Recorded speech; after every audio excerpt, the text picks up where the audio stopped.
नमस्कार प्रिय विद्यार्थियों, आप लोगों का कीर्तिमान एकेडमी पर बहुत बहुत स्वागत है बच्चों।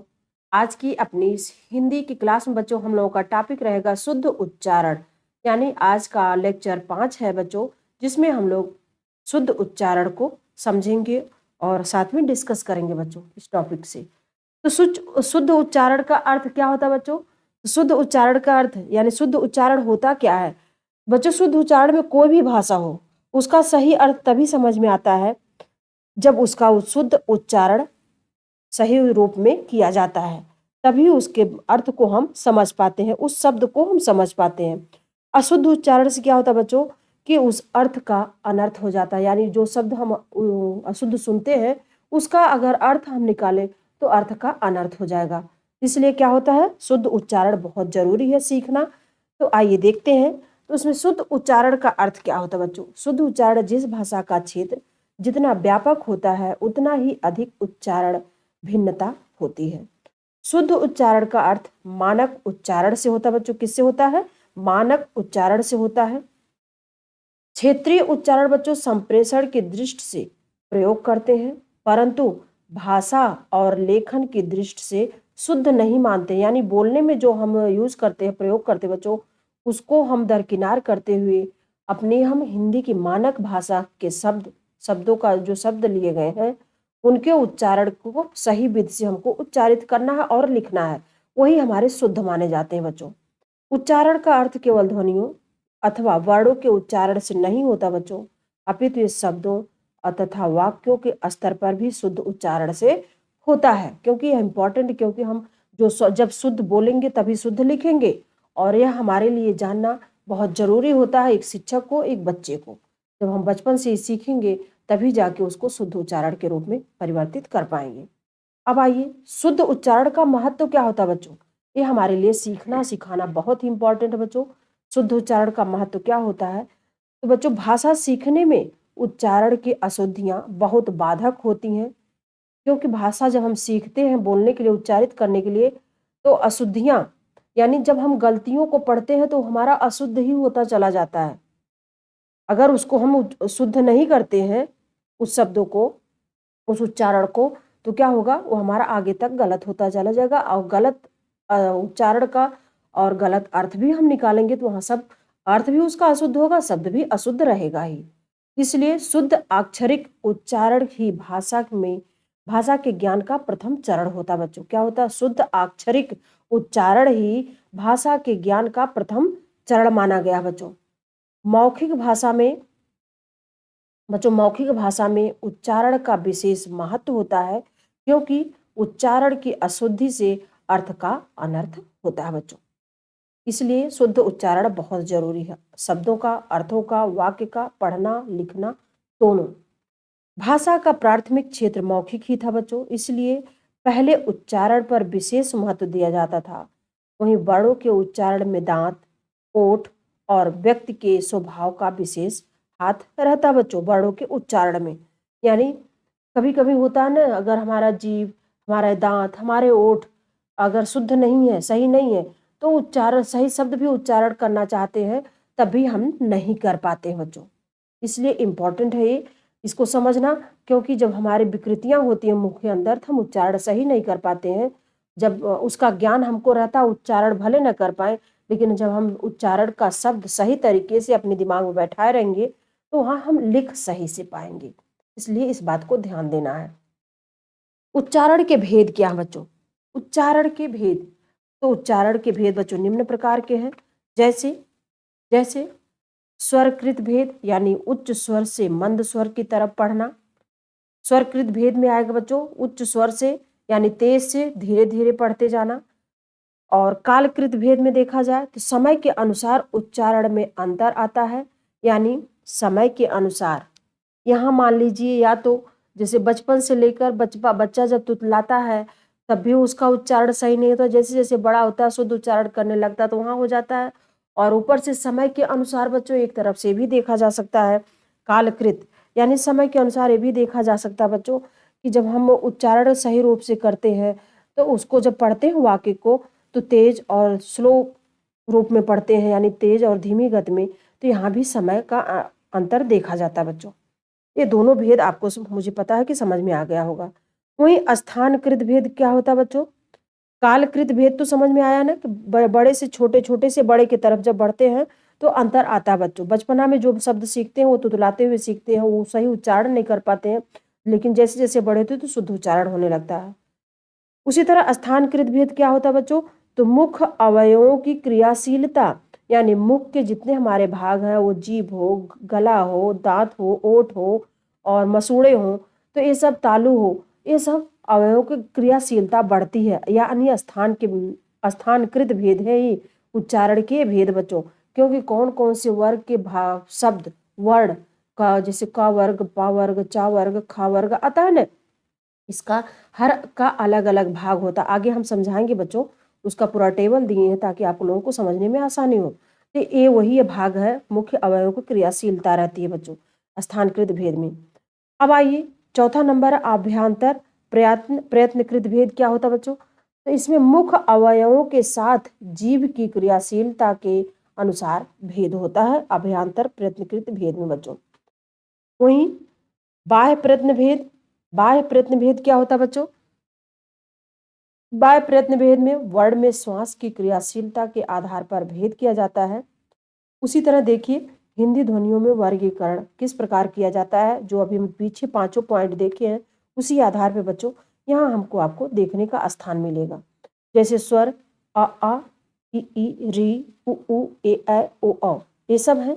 व्यंजन में का ख ग घ ङ ख, बच्चों इनका क्या स्थान है? स्वर में, व्यंजन में किसका शरीर का अवयव है और किस वर्ग का है, ये सब ध्यान रखना होगा। जैसे स्वर अ, व्यंजन क ख ग घ ङ, शरीर का अवयव कौन करता होता प्रयोग बच्चों? इसमें कंठ का प्रयोग होता है, इसलिए कंठ वर्ग के सारे अक्षर हैं। वहीं ख ग क ख ग, ये जिह्वा मूल शब्द है, यानी जीभ की सहायता से बोले जाते हैं और ये जिह्वा मूली वर्ग के बच्चों है ये सब। वहीं बड़ी छोटी च छ ज झ य और य और स, ये ताल की सहायता से बोले जाते हैं, इसलिए तालव्य के अंतर्गत आते हैं ये सारे शब्द। वहीं री जो है, री ट ठ ड अड़ा और खष्टी श, ये मूर्धन्य है, यानी मूर्धा की सहायता से बोले जाते हैं, इसलिए मूर्धन्य वर्ग में इनको रखा गया बच्चों। वहीं त थ द ध न त थ द ध, ये दंत हैं, इन्हीं इसे दांत की सहायता से बोले जाते हैं, दांत का इसमें सहायता ली जाती है, इसलिए इनको दंत वर्ग में रखा गया है।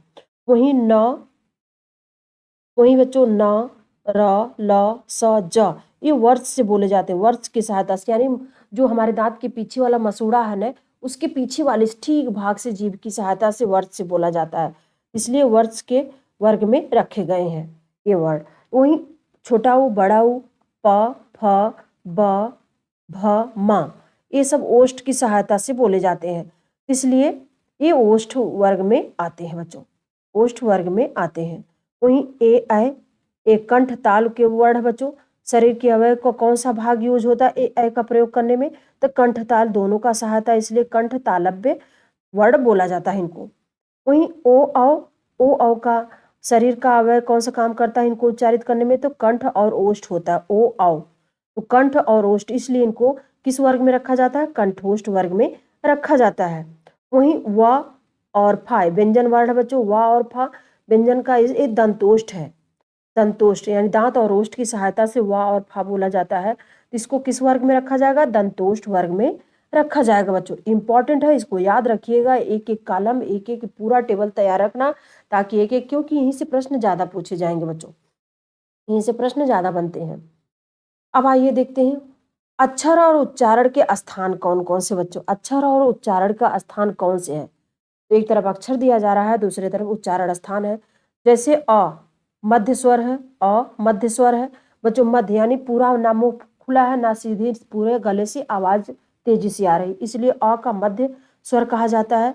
ये मुख में जीभ का ना अग्रभाग ऊपर उठे और ना पश्च भाग ही, यानी मुख में जीभ का ना अगला भाग ऊपर उठे और ना पिछला भाग उठे, इसलिए इनको मध्य स्वर कहा जाता बच्चों, छोटे आ को।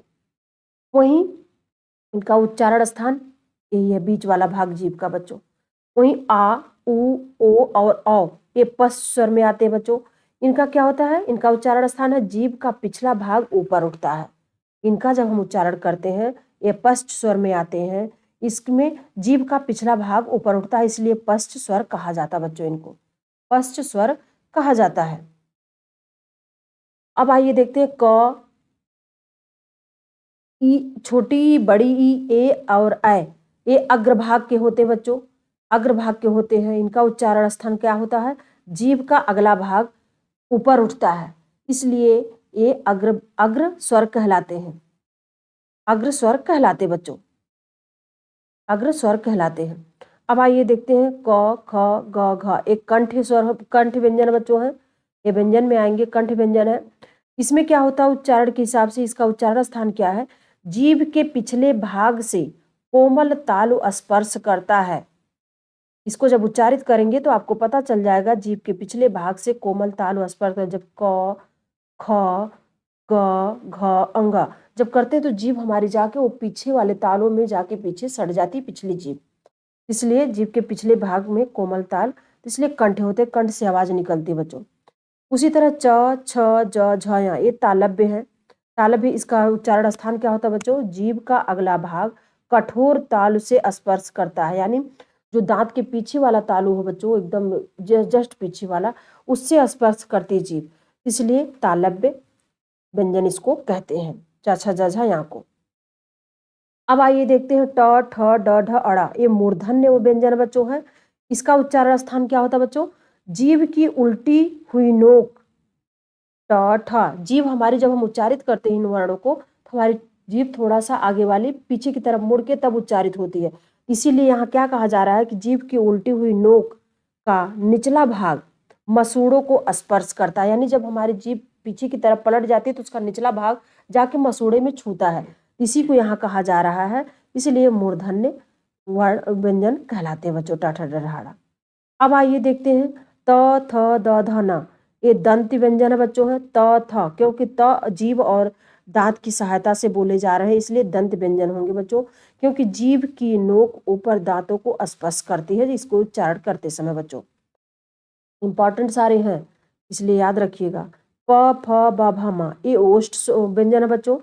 ये इसमें क्या होता है उच्चारण स्थान, होठ सांस को रोकते हैं, प, फ, ब, भ, म, यानी ओठ हमारे जब हम इसका उच्चारण करते हैं हमारे ओठ बंद हो जाते हैं, यानी होठ और कंठ की आवाज के हिसाब से हम ये अक्षर का उच्चारण करते हैं इस व्यंजन का, तो इसलिए होठ सांस को रोकते हैं, तो इसलिए ओट्स व्यंजन ये कहलाते हैं बच्चों। वहीं व और फा किस तरह का व्यंजन है बच्चों, ये दंतोष्ठ व्यंजन है, व और फा। इसमें क्या होता है उच्चारण स्थान, नीचे वाले ओठ ऊपर के दांतों को स्पर्श करता बच्चों, नीचे वाला ओठ ऊपर के दांतों को छूता यानी स्पर्श करता है, इसलिए दंतोष्ठ व्यंजन कहलाता है, व और फा। वहीं न, र, ला, न, र, ला, ये वर्ष व्यंजन है बच्चों, वर्ष व्यंजन है, यानी जब हम हमारे दांत के पीछे का जो ऊपरी हिस्सा है बच्चों, पीछे वाला, वही क्या होता है वर्ष कहलाता है, न, र, ल। जब हम उच्चारण कर रहे हैं बच्चों ये, तो जीभ ऊपरी मसूड़ों को छू रही है उस समय, इसलिए वर्ष व्यंजन कहलाते हैं, क्योंकि जीभ के दांत के पिछले वाले भाग को वर्ष कहा जाता है, तो जीभ जिन मसूड़ों को यानी वर्ष को छू रही है, इसलिए वर्ष व्यंजन में आएंगे। वहीं हा क्या है, काकल्य में आता बच्चों, हा क्यों काकल्य में आता है, क्योंकि इसका उच्चारण स्थान क्या बच्चों, सांस तीव्र वेग से यानी तेजी से सांस जो है स्वर यंत्र का संघर्ष करते हुए बाहर निकलती है जब हा का उच्चारण करते हैं, इसीलिए इनको काकल्य कहा जाता है बच्चों। वहीं क, ख, ग, क, ख, ग क्या होते हैं, जीभ की मूल में से उच्चारण इसका किया जाता है, यानी जीभ के पिछले भाग और कंठ की सहायता से बच्चों ये इसका उच्चारण होता है। वहीं अंगा, य, ड़, न और ला, ये अनुनासिक हैं, अनुनासिक व्यंजन है बच्चों, ये वायु नासिका पथ से निकलती, जब हम इसका उच्चारण करते बच्चों तो इसकी वायु कहाँ से निकलती है, तब ये जाके लगता है कि आधा ना हम बोल रहे हैं बच्चों, ये नासिका यानी नाक के रास्ते से जब वायु निकलती है तो ये इसी को हम अनुनासिक कहते हैं बच्चों, अनुनासिक कहा जाता है। ये सारे टेबल इंपॉर्टेंट बच्चों याद करिएगा, क्योंकि यहाँ से प्रश्न सीधे पूछे जाते हैं, एक एक प्रश्न आपका सही होता जाएगा, इसलिए तैयारी जो करिएगा बहुत सोच समझ के अच्छे से करिएगा, समझ अपना नोट्स भी बनाइएगा, ताकि एक भी वर्ड इधर उधर ना होने पाए, ताकि गलतियां ना होने पाए बच्चों। अब आइए आगे देखते हैं, आक्षरिक उच्चारण के नियम क्या होते हैं बच्चों, आक्षरिक उच्चारण के नियम क्या होते हैं। तो अक्षरिक उच्चारण के बच्चों बहुत नियम है, जैसे इंपॉर्टेंट बच्चों ये, जैसे प्रमुख नियम कौन कौन से उसमें सम्मिलित बच्चों, जैसे कौन सा अक्षर किस स्थान से उच्चारित होता है, अभी हमने टेबल पीछे बताया बच्चों, उसी आधार पर सारे नियमों को हम यहाँ नीचे दे रहे हैं। कौन सा अक्षर किस स्थान से उच्चारित होता है, इसका ज्ञान विद्यार्थी को देना आवश्यक होता है। शिक्षक को उस अक्षर का स्वयं उच्चारण कर विद्यार्थियों से शुद्ध उच्चारण कराने का अभ्यास कराना चाहिए बच्चों।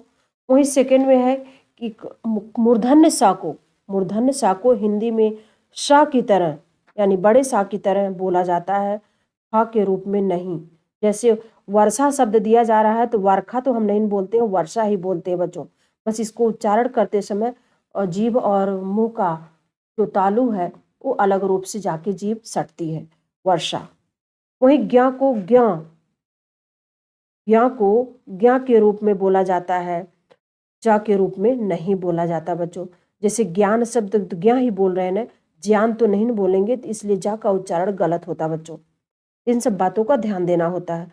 वहीं छ को अक्ष अथवा छ के रूप में बोला जाता है, जैसे कक्षा, तो आधा का उच्चारित हो रहा है ना, इसको इस तरह बोला जाता है, छ के रूप में बोला जाता है, ना कि छतरी वाले छ के रूप में। जैसे छत्री छतरी छतरी छतरी छतरी वाला छ उसका उच्चारण अलग होता है, लेकिन कक्षा वाला छ का उच्चारण अलग होता है, इसलिए इन सब बातों का ध्यान दिया जाता बच्चों। वहीं री को ऋषि वाला री को री के रूप में बोला जाता है, जैसे ऋतु, ना कि ऋतु नहीं बोला जाता है, ऋतु बोला जाता बच्चों। वहीं बच्चों यहाँ तत्सम शब्दों में संयुक्त अक्षर बनाने के काम आता है और उच्चारण अब ना के समान होता बच्चों इसका। जैसे चंचल, अंजन, ये शब्द क्या है, यहाँ के स्थान पर यानी चंद्रकाट बिंद या बिंदी के अनुसार यानी इसका प्रयोग किया जाता बच्चों यहाँ की जगह पे। वही है अगला पॉइंट में है कि अंगा भी तत्सम शब्दों में प्रयुक्त होता है, उच्चारण अनुसार की तरह होता है, जैसे गंगा, रंग, ऐसे। लेकिन कुछ तत्सम शब्दों जैसे वांग्मय, परांग, मुख, ये सब ध्वनियाँ क्या सुनाई देती हैं, जो जिसमें हम अंगा सीधे यूज करते हैं बच्चों, प्रयोग करते हैं। कुछ शब्दों में जैसे संस्कृत के तत्सम शब्द जो है उसमें सीधे अंगा प्रयोग होता है, और नहीं तो अंगा का हम इस तरह बिंदी लगा के बच्चों प्रयोग करते हैं। अब आइए अगले में देखते हैं कि ड़ा का उच्चारण स्वर सहित होने पर ठीक ड़ा की तरह होता, किंतु स्वर रहित होने पर उसका उच्चारण न के समान होता है, जैसे पंडित, ठंडा, इस तरह इसका ड़ा का उच्चारण होता बच्चों। अब आइए आगे देखते हैं। वही 9वें पॉइंट में बच्चों है कि दीर्घ स्वरों के साथ अनुस्वार का उच्चारण प्रायः चंद्र बिंदु अथवा अर्ध अनुस्वार की तरह प्रयोग होता है। मैं नहीं अनुस्वार, मैं नहीं, यहाँ बच्चों मैं के पीछे तभी मैं दोनों उच्चारित करने में बच्चों पता चल रहा होगा, मैं नहीं, यहाँ उच्चारण में पता चला। अगर मैं सादे सीधे करेंगे तो वहाँ बिंदु का प्रयोग नहीं होगा, चंद्र बिंदु का और बिंदु का अनुस्वार का बच्चों। अगर मैं शब्द लिखना है तो वहाँ बिंदु का प्रयोग होगा, इसलिए यहाँ ध्यान से देख लीजिएगा बच्चों। अब आइए देखते हैं, अकारांत शब्दों के अंतिम व्यंजन का उच्चारण प्रायः हलंत से किया जाता है, किंतु लिखा सस्वर जाता है, जैसे प्यार, राम, ये सब क्या है, सस्वर लिखा जाता है, लेकिन अकारांत शब्दों के अंतिम व्यंजन का उच्चारण हलंत लगा के किया जाता है, तो उसे ही अकारांत कहा जाता है बच्चों।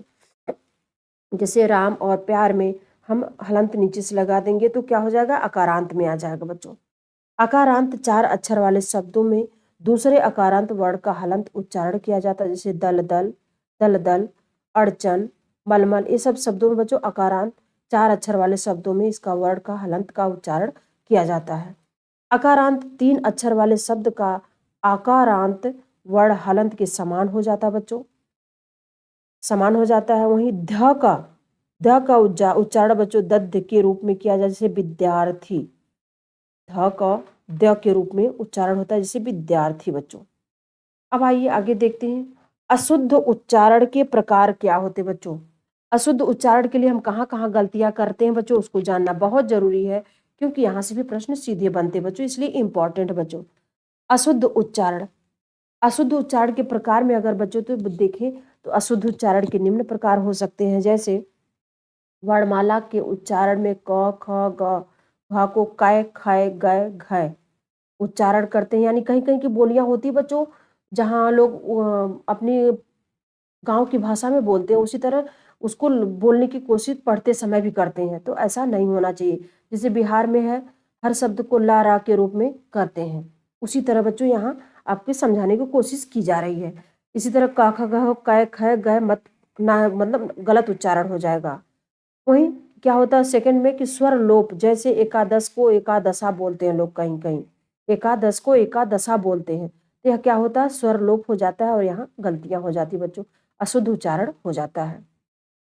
वही थर्ड नंबर में दे रहा है कि शब्द के अंत में लिखते हैं ई और बोलते हैं बड़ी ई, लिखते हैं छोटी ई लेकिन बोलते समय क्या कहते हैं, बोलते समय बड़ी ई का प्रयोग करते हैं। जैसे मुनि, हम लिखते हैं मुनि शब्द यानी छोटी ही मात्रा लगा के, लेकिन जब हम उसका उच्चारण करते हैं बच्चों तो क्या बोलते हैं, मुनि। ऐसा गलतियां होती है बच्चों, घरों में जो भाषाएं बोली जाती हैं, जिन शब्दों का प्रयोग होता है, वहाँ की गलतियां सुनकर बच्चा वही, अगर हम शिक्षक ना सुधरवाएं तो बच्चा वही गलतियां करके सीखा रहता है, वही गलतियां चल के आगे लिखने में भी प्रयोग करता है। इस तरह का सुधारना एक शिक्षक का काम होता है बच्चों। तो मुनि को मुनि नहीं पढ़ सकते, मन को मनु नहीं पढ़ सकते, मनु ही पढ़ेंगे बच्चों। वहीं स्वरागम का दोष होता है, जैसे स्कूल, स्टेशन, तो हम अपने घरों में तो जो पढ़े लिखे नहीं होते इस तरह बोलते, लेकिन बच्चा वही सीख के बोलना शुरू कर देता है, तो ये सुधारना हमारा काम होता है। ये सब सारे पॉइंटों को, सारे शब्दों को बच्चों को ध्यान में रखते हुए बच्चों से पढ़वाना चाहिए, शुद्ध उच्चारण करवाना चाहिए बच्चों। ये सब गलतियां तब जाके सुधरेंगी, नहीं तो अशुद्ध उच्चारण बच्चा करता रहेगा और अशुद्ध उच्चारण लिखता रहेगा बच्चों शब्दों को। अब आइए देखते हैं स्वर भक्ति का दोष, जैसे श्री को श्री तथा प्रताप को प्रताप कहते हैं लोग। जैसे श्री को श्री के रूप में हम बोलते हैं, हम नहीं बोलते हैं, जैसे घर में लोग बोलते हैं तो बच्चा सुन के श्री ही बोलना शुरू करता है। प्रताप, प्रताप को प्रताप बोलता है, सुनता है तो प्रताप कहने लगता है बच्चों। ये सब सुधारना एक शिक्षक का काम होता है। रे लिख कर रा पढ़ते हैं, जैसे वृक्ष को वृक्ष, गृह को ग्रह कहते हैं। वही लिखते ओ बोलते औ हैं, लिखते ओ हैं और बोलते क्या है, औ है। जैसे गौशाला को क्या बोलते हैं, गौशाला। ये क्या होगा, अशुद्ध उच्चारण भी होगा और अशुद्ध लिखा भी जाएगा बच्चों, अगर इस तरह सुधारा नहीं गया तो। वहीं इकार व उकार के दोष, जैसे श्रीमती को श्रीमती को श्रीमती पढ़ते हैं हम, यहाँ इकार उकार दोष दिखने को मिल रहा है बच्चों। जैसे श्रीमती में छोटी एक मात्रा का प्रयोग हो रहा है, लेकिन हम उच्चारित कैसे करते हैं, श्रीमती, श्रीमती यानी बड़ी ही लगा देते हैं। उसी तरह पति, पति शब्द में बच्चों छोटी ही का प्रयोग होता है मात्रा का, अब बोलते जब उच्चारित करते हैं लोग तो पति शब्द कहते हैं, यानी बड़ी ही का प्रयोग कर लेते हैं। ये सब गलतियां होती है बच्चों। वहीं चंद्र बिंदु अथवा अनुस्वार का भ्रम, जैसे अश्रु के स्थान पर आंसू बोलते हैं, तो यहाँ क्या होगा, अश्रु शब्द तो सही है उच्चारण में भी और लिखने में भी, लेकिन आंसू शब्द जब हम लिखेंगे तो अशुद्ध हो जाएगा बच्चों। वहीं ड़ को न का उच्चारण करते हैं, जैसे गुण को गुण कहते हैं, प्रणाम को प्रणाम बोलते हैं, तो क्या होगा, प्रणाम शब्द भी गलत है और गुण की जगह पर गुण बोलना भी गलत है बच्चों। ये सब उच्चारण की अशुद्धियां हैं। अब आइए देखते हैं, श को स बोलते हैं और बड़े स को, छोटे सा को सा बोलते हैं और बड़े सा को शा बोलते हैं, यानी छोटा सा बोलते हैं। ये सब उच्चारण का ध्यान देना होता है बच्चों, किसका उच्चारण कहाँ, इसलिए बार बार सिखाना टीचर का, शिक्षक का काम जरूरी होता बच्चों, उच्चारण कराते समय बच्चों को। वही अधिकतर छ को छ बोलते हैं और ज्ञा को ज्ञा बोलते हैं बच्चों। अशुद्ध वाचन, जैसे राजयोग को राजजोग लोग बोलते हैं।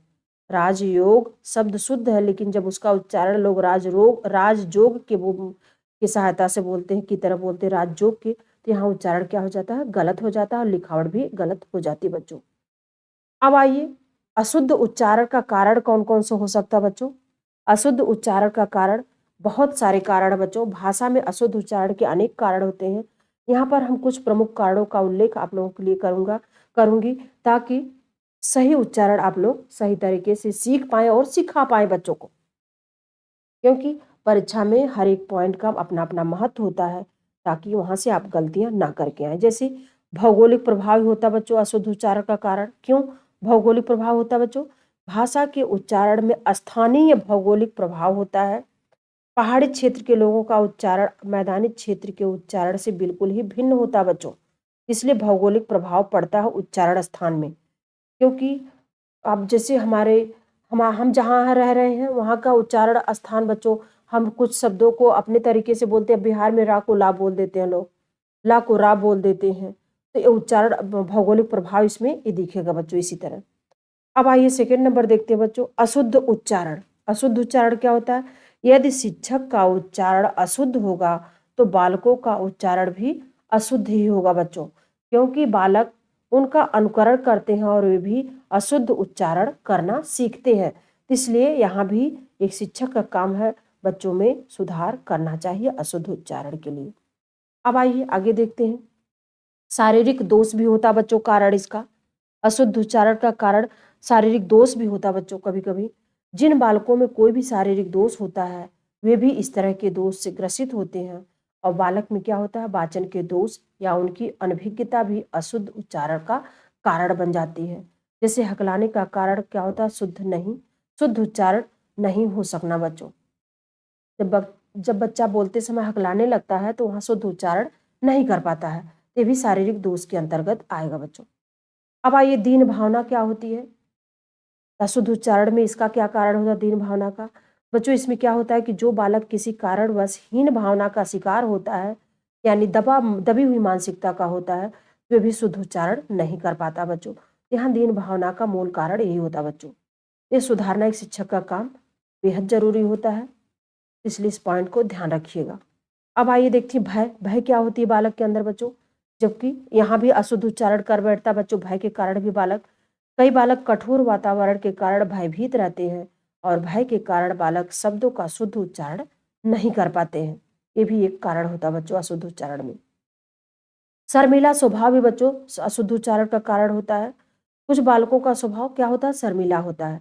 वे संकोच बस भी शब्दों का उच्चारण नहीं कर पाते, क्योंकि बोलते कम, शर्मीले स्वभाव के बोलते कम, इसलिए उच्चारण प्रक्रिया उनकी बहुत कम होती है। जब उच्चारण करवाया जाता है तो शर्मीले स्वभाव के कारण बच्चों सही उच्चारण नहीं कर पाते हैं, इसलिए उनके वाचन में अवरोध होने लगता है बच्चों।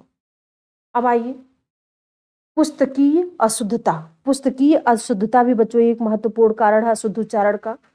क्यों? कि पुस्तकों के मुद्रण में यानी छपाई में अशुद्धियां होती हैं। बच्चा जब उन्हीं को बार बार पढ़ेगा, उनको सिखाया नहीं, सुधारा नहीं जाएगा, तो क्या होगा, वो पुस्तकी अशुद्धियां होती हैं बच्चों इसी तरह की, क्योंकि जो बच्चा पढ़ के सीखा रहेगा वही फिर उच्चारित भी करेगा और लिखेगा भी। इसलिए छात्र क्या करता है, अशुद्ध उच्चारण करता है। अब आइए देखते हैं क्षेत्रीय भाषा का प्रभाव। क्षेत्रीय भाषा का प्रभाव किस तरह अशुद्ध उच्चारण का कारण बनता है बच्चों? तो क्षेत्रीय भाषा का प्रभाव भी क्षेत्रीय भाषाओं में जैसे पंजाबी, बंगाली आदि के शब्दों के उच्चारण के प्रभाव के कारण ही हिंदी भाषा में उच्चारण का दोष आता है, क्योंकि हर जगह की भाषा उच्चारण करने में अलग अलग शब्दों, अलग अलग अक्षरों का प्रयोग होता है बच्चों। इसलिए अगर उनको हम अपने हिंदी के क्षेत्र में उतार कर अगर लिखते हैं तो वहाँ भी उच्चारण गलत हो जाएगा बच्चों, क्योंकि हिंदी की अपनी भाषा अलग होती है, खड़ी हिंदी। इसलिए हमको उन्हीं भाषा के रूप में सीखना, सिखाना और लिखना सिखाया जाता है बच्चों, उच्चारित करना। अब आइए अगला पॉइंट है अज्ञानता। अज्ञानता बच्चों क्या होता है? अज्ञानता में होता है कि अज्ञानता के कारण उच्चारण दोष आता बच्चों। इसलिए इस क्षेत्र में हमको बच्चे को अवगत कराना पड़ता है, अज्ञानता को दूर करना पड़ता है सिखा करके और शब्दों का उच्चारण करा करके, अक्षरों का। अब आइए देखते हैं उच्चारण दोषों के निराकरण के उपाय क्या क्या हो सकते हैं बच्चों। उच्चारण दोषों का निराकरण का क्या क्या उपाय होता बच्चों, ये भी बहुत जरूरी है, क्योंकि बच्चों इसमें शुद्ध उच्चारण के साथ मौखिक अभिव्यक्ति कौशल का विकास करना हिंदी भाषा की शिक्षा का एक उद्देश्य है। अध्यापक निम्न उपायों का प्रयोग कर सकता है बच्चों इसके निराकरण के उपाय में, उच्चारण के दोषों के निराकरण के लिए बच्चों। जैसे ध्वनि तत्व का ज्ञान कराना। ध्वनि तत्व का ज्ञान कराना बच्चों इसमें बहुत जरूरी होता है। इसमें क्या होता है कि बालक में जब भाषा का ज्ञान हो जाए, बालक में जब भाषा का ज्ञान हो जाए और वह लिखने का कार्य आरंभ करे तब बालक को हिंदी भाषा के ध्वनि तत्व का पूरा ज्ञान कराना चाहिए। यहाँ बच्चों ध्यान दीजिए कि ध्वनि तत्व का ज्ञान कराना बेहद जरूरी होता बच्चों एक शिक्षक को। यहाँ क्या होता है कि जब ध्वनि तत्व का ज्ञान नहीं होता है बच्चों, तब बालक वहाँ गलतियां करता है। इसलिए ध्वनि तत्व का ज्ञान यानी भाषा का ज्ञान हो जाए, तब वो लिखने का कार्य आरंभ कराना चाहिए बच्चे से। हिंदी भाषा में ध्वनि तत्व का पूरा ज्ञान कराना चाहिए। प्रत्येक ध्वनि के लिए अलग अलग वर्ग निश्चित हैं, अतः बच्चों को ध्वनियों का विस्तृत एवं स्पष्ट ज्ञान कराना आवश्यक होता है। उसके लिए निम्न बातों का ध्यान में रखना जरूरी है। वो कौन कौन सी बातें हैं बच्चों, आइए देखते हैं।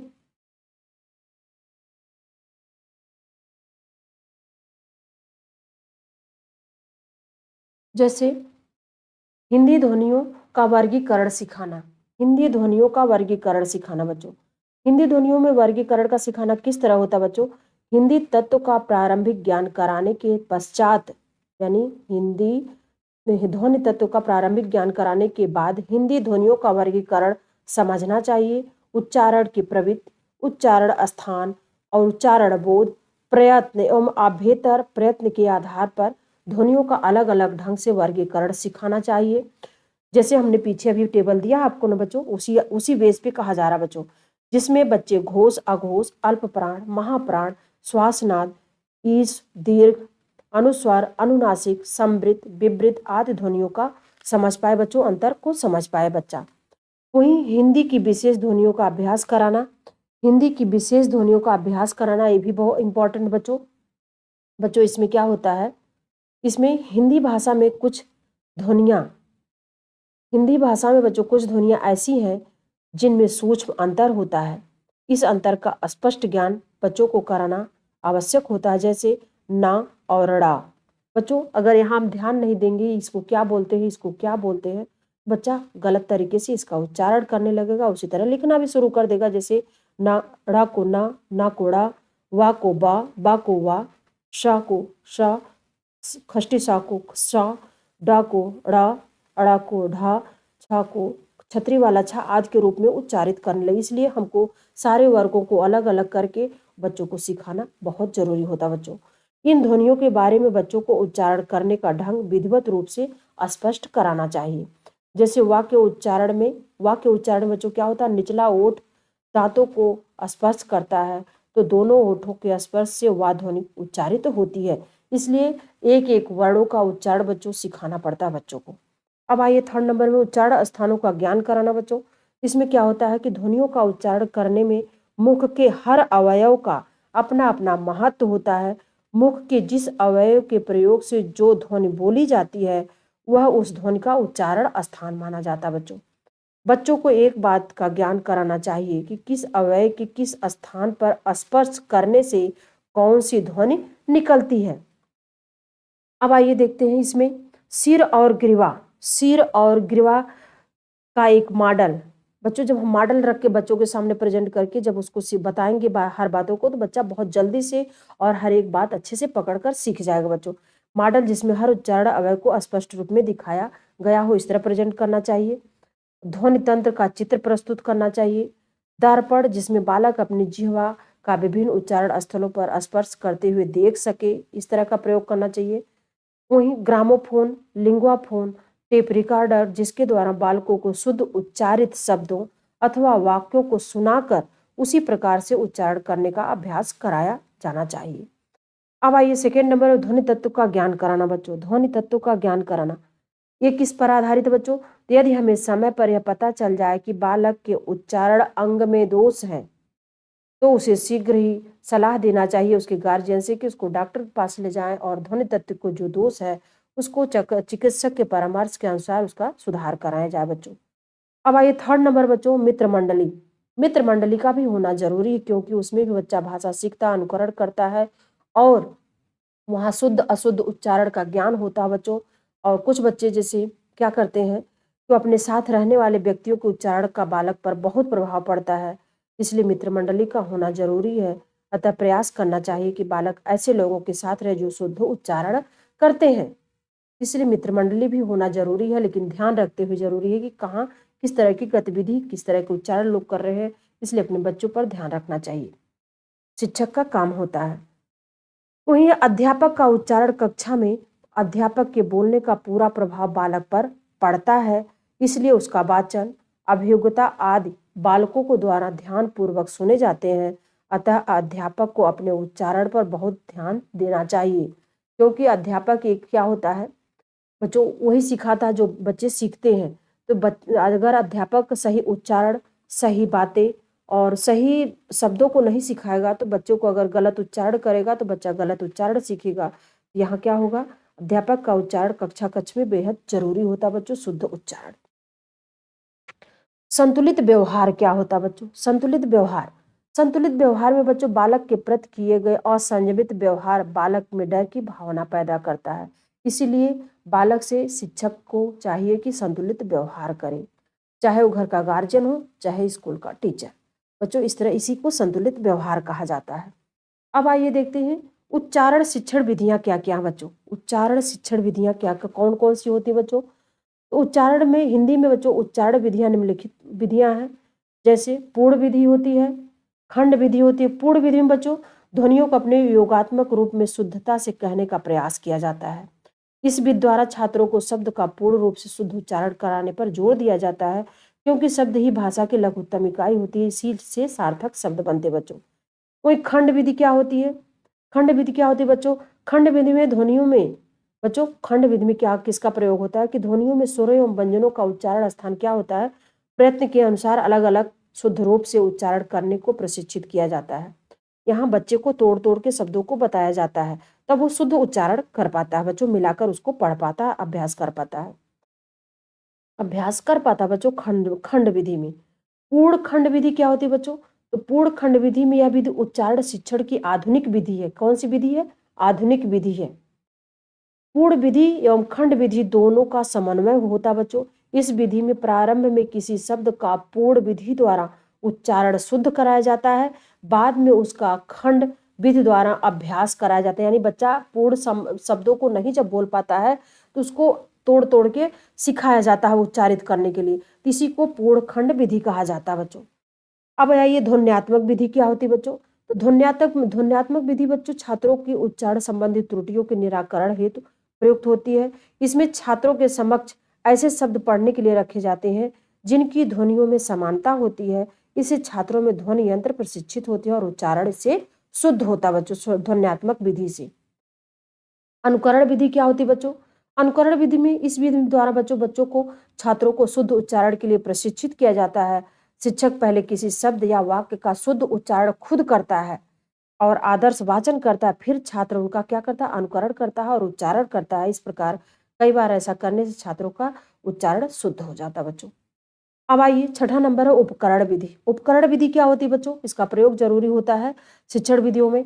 तो छात्रों का उच्चारण शुद्ध करने के लिए इस विधि में यंत्रों या उपकरणों का उपयोग किया जाए, जैसे ग्रामोफोन, लिंगुआफोन, टेप रिकॉर्डर तथा रेडियो आदि का उपकरण विधि में प्रयोग होता है बच्चों।